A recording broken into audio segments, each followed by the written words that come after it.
Okay, here we are with La Foi le Glaive. Playing out. It's been kind of tough getting into the play. I had a error with my upload, and basically about an hour before the end of a 14-hour upload, it failed me. But anyway, kind of disheartened me for this, and I finally got back to it. Should be up by tomorrow morning for the first one. But anyway, on to this. Ready to start with the religious plays. Set all the orders down. Now we no longer have Byzantines, so we're down to just 5 players. The Monophysites I've handed over, kind of cheating or changing the rules, however you want to talk about it. The Monophysites have gone over to be a Catholic-controlled minor now, and they're fully minors at this point, with the one exception that they can't come back on the board if they get destroyed. So the Monophysites will be under Catholic control, and the Orthodox are now under the Viking pagan control. I would also have handed off other minors in the same sort of way when a country is dissolved the way the Byzantines were. Anyway, let's try the religious things. There was some definite discussion beforehand, and let's put it this way, I think the Vikings and the Avars have come to an agreement, and there's a lot of tension. The Mazdians, obviously, having stabbed the Avars, are in trouble there, and having positioned themselves against Islam, there's a lot of ill will there. We'll see how this all works out. Well, there's a lot of religious conflict going on. We see a lot of different people gathering together, attacking in various places. Some that are kind of the supreme leader of the church, causing real problems. For example, the Viking leader went to Galicia.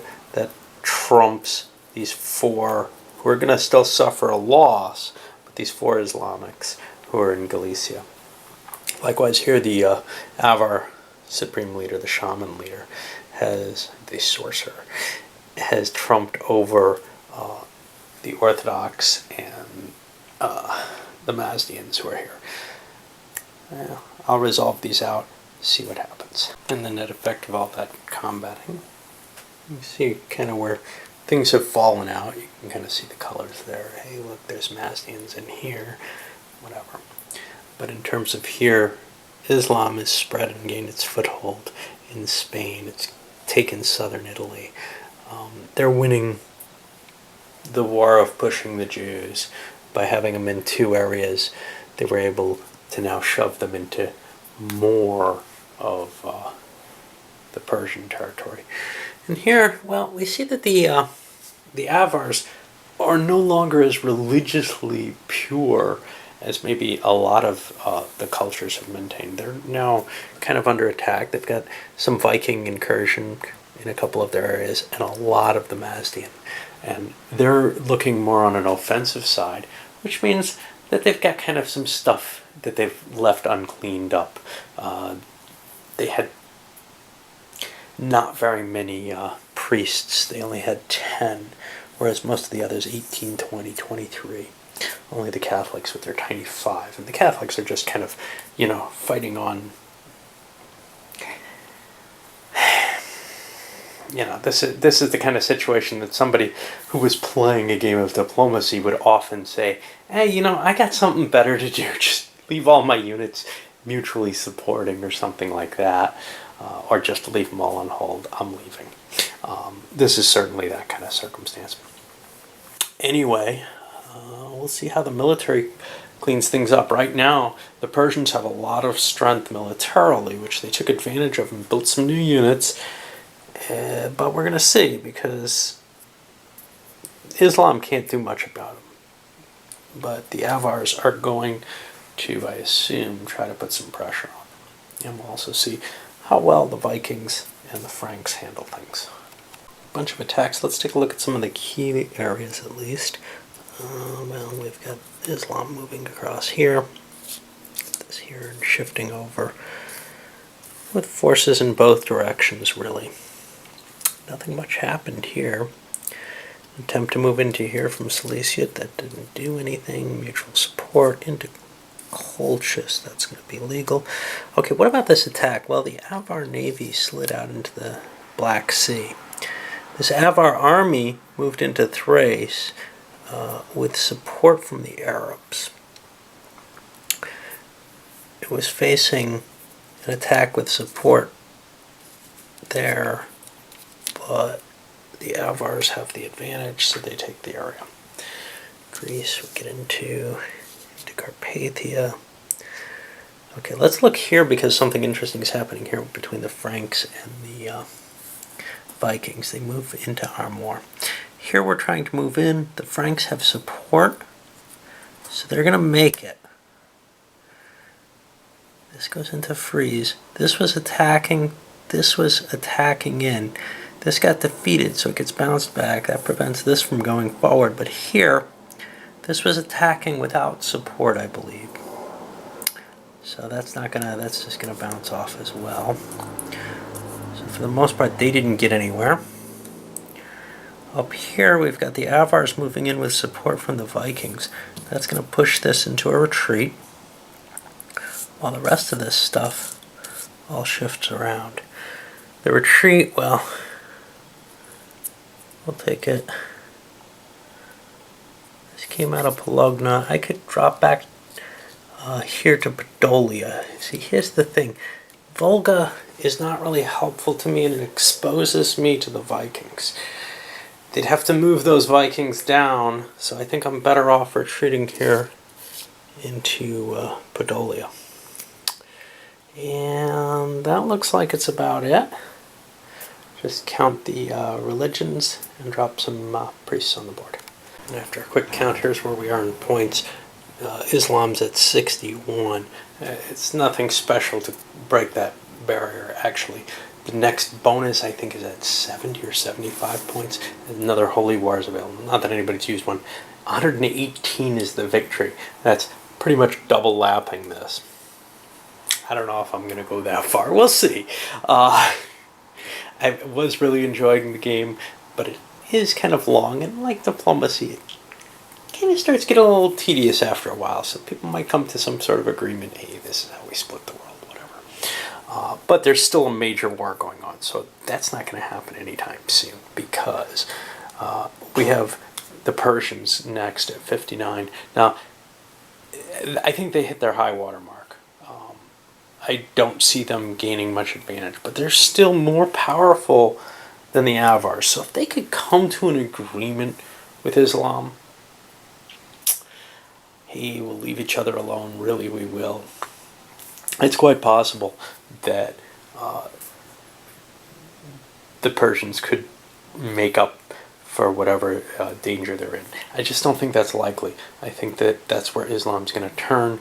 Not because it's the easiest thing to fight, but because it's the thing that they'll get in the least trouble if they're fighting, sort of. Of course, they're beginning to creep up on the Vikings, and the Vikings are in the number 3 spot here at 54. Avar's well behind, and it looks to me, you know, if they were on a one-on-one fight with anybody, they'd be in trouble, but they're not. And then, of course, there's the Catholics, who are pretty much out of it. Most of the minors are gone now. We still have the Orthodox and the Arians. Arians kind of split apart. Orthodox all up there in the north, of course. And, well, we have one donation left showing up here. And they still produce priests. Because the miners produce it at a better rate. They get one free one in addition to the 1 per 5. But others, you know, Catholicism's only producing 1 priest now. So they just don't have much power. All they have is their pope, who's pretty potent. But we saw with the patriarch, it's not enough to prevent things. And they're facing a much more powerful enemy in terms of the Vikings, as long as nobody's going to try to knock them down. And there's no real reason. The Vikings are in 3rd place. They're no longer in 1st. So I don't see any real hope for the Catholics, especially with Islam coming up their back door. All right. Guess we're going on to 690. Okay, well, we got the... yeah, those are the prison bars.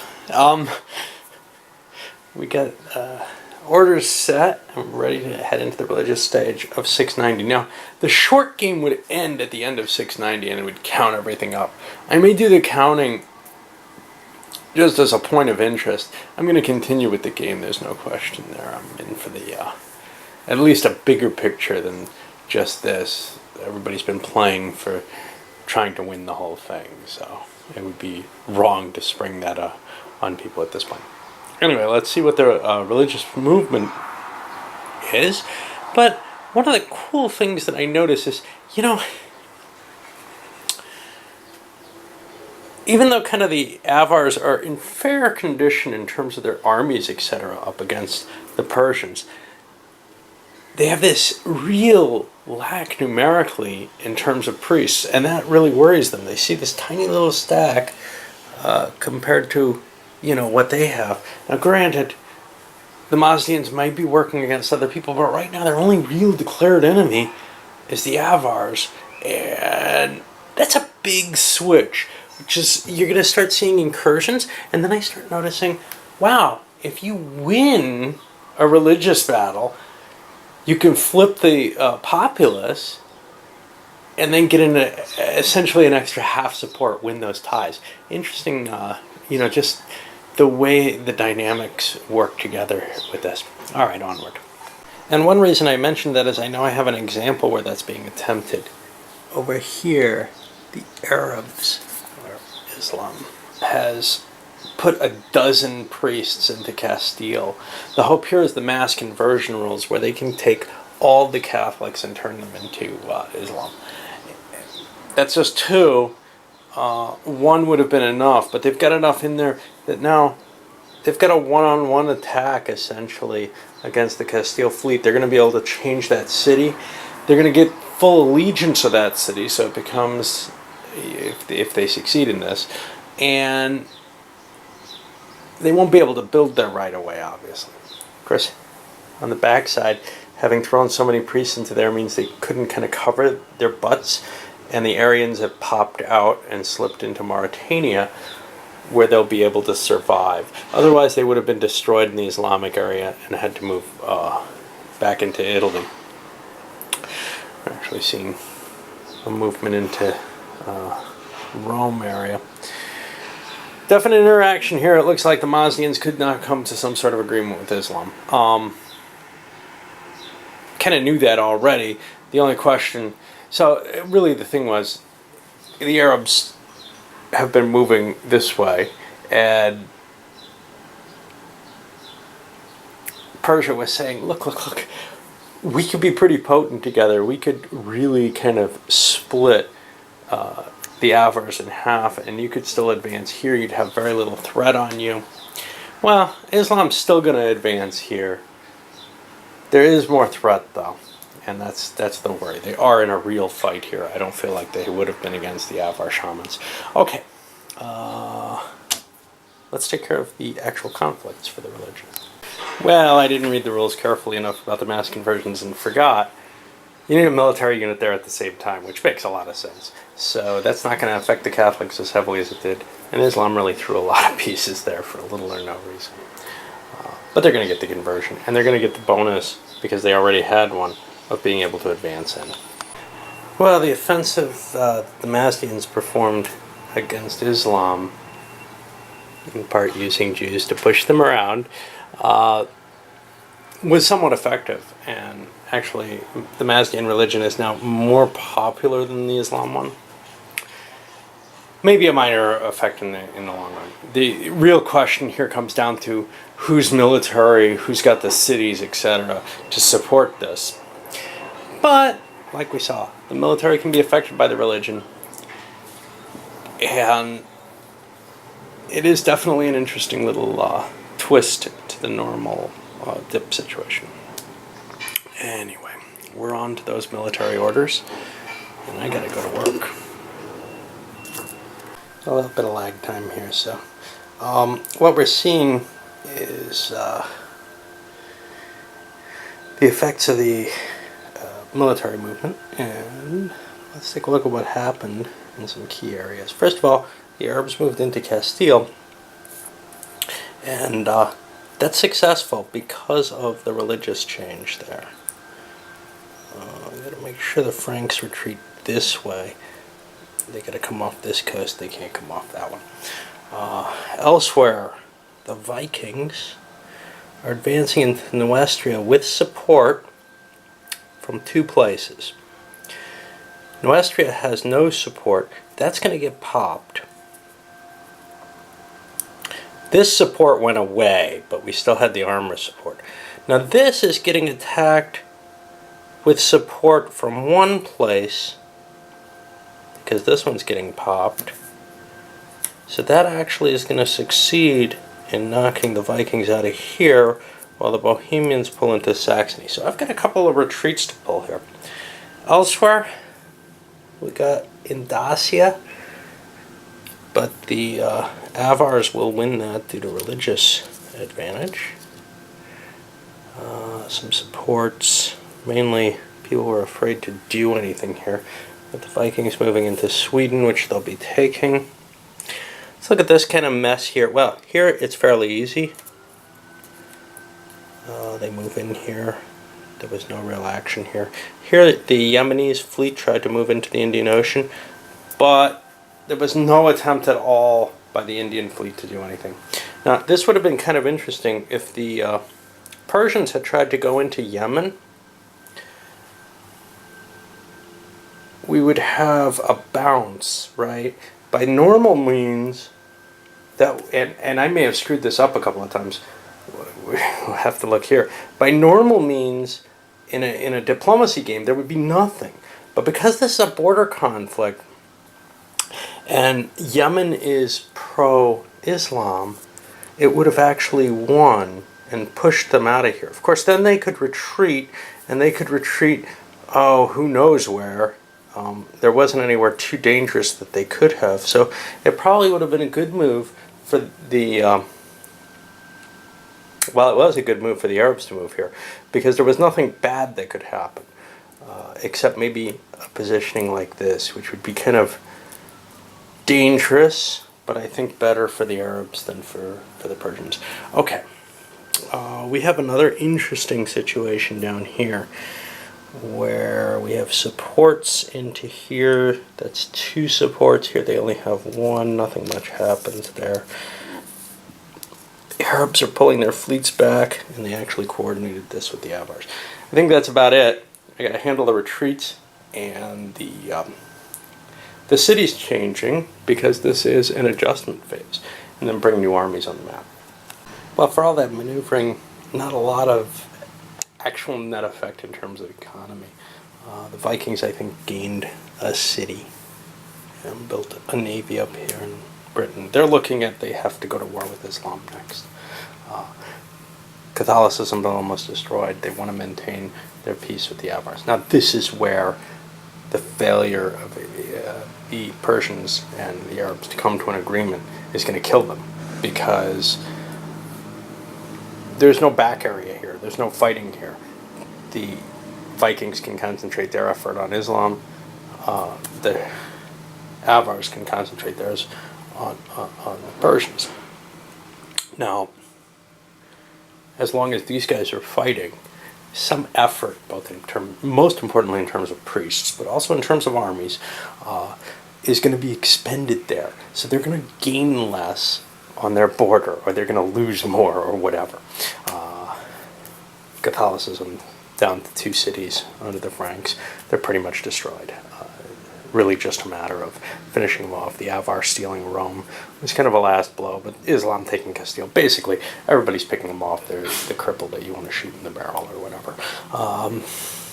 Well, at this point, I'm just going to count the priests, put them down, and start a new turn. Okay, well, here we are with the last little bit, which is that stack the priests on the board. Big piles across the board for the Vikings. The Islam, and they've got a huge stack here too. And of course the Mazdians. Islam has a really potent quantity of priests. They could actually perhaps afford to fight the two-front war for a little while. And if they win on both fronts, then maybe they could take everybody on, essentially. Um, it's going to be a hard decision here, because really the balance is very close. The Mazdians and Islam are the leaders. If they combine together, they should be able to assure that at least one of them is going to be the winner. Can they do as well with this other policy if they're fighting each other? Not without an ally. You know, and I don't see a point to that, to tell you the truth. I don't see the Vikings being convinced, say, to support one or the other of these. I just don't see it happening. So I think they've got to make an attempt to do another piece. Anyway, we're moving on to the 700 turn. And I think we're kind of coming into, from what I'm used to in dip games, what feels kind of like the home stretch in it. You know, it's only been 10 turns, but the one player's been knocked out, one's almost knocked out, and we're down to a position where it's really a 2-2 game, and something's going to crack, and you're going to see it happen probably pretty soon.